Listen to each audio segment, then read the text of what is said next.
Au Mali, un agent français de la Direction générale de la sécurité extérieure a été condamné ce vendredi à 20 ans de prison par les autorités maliennes. Il est accusé d'atteinte à la sûreté de l'État selon un média malien.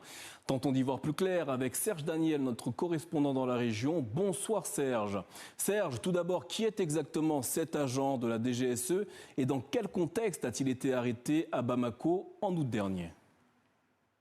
Alors, l'homme en question est un officier supérieur de l'armée de l'air française. C'est d'ailleurs un spécialiste de la mécanique aéronautique. À Bamako, il avait le statut de représentant local de la DGSE, les services de secret français, mais donc dûment accrédité, mais sous couverture diplomatique, ce qui est de règle.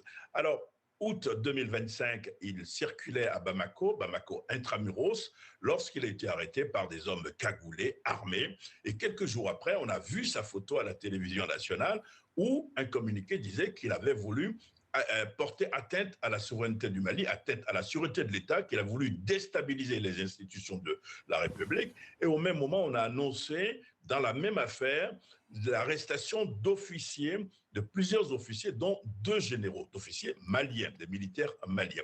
Paris a tout de suite démenti en disant que c'est faux, qui n'était impliqué dans aucune tentative de déstabilisation. Donc, c'est cet homme-là qui vient, ce Français, qui vient d'être condamné à 20 ans de réclusion dans une affaire d'atteinte à la sûreté de l'État.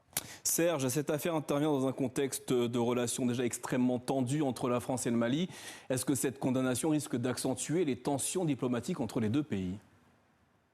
Alors, côté face, oui. Côté pile, d'autres ont d'autres hypothèses. Il faut quand même se souvenir de l'affaire des 49 militaires ivoiriens arrêtés au Mali, condamnés et graciés par la suite.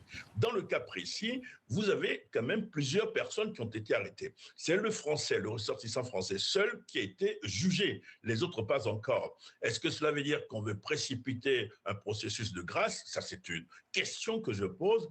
Alors, deuxième information, d'après nos informations, alors qu'il était encore en prison, alors qu'il était encore aux arrêts, il y a une personnalité étrangère qui a eu le droit de lui rendre visite. Est-ce que c'est un bon signe? Et puis, disons-le, aujourd'hui, il y a un pays du Golfe qui, depuis un moment, jouait les intermédiaires. Donc, alors, il faut être prudent pour savoir si c'est un durcissement des relations, une nouvelle dégradation des relations entre Paris et Bamako, ou du moins, c'est un processus qui pourrait conduire à une grâce présidentielle. Je mets ça au conditionnel, évidemment.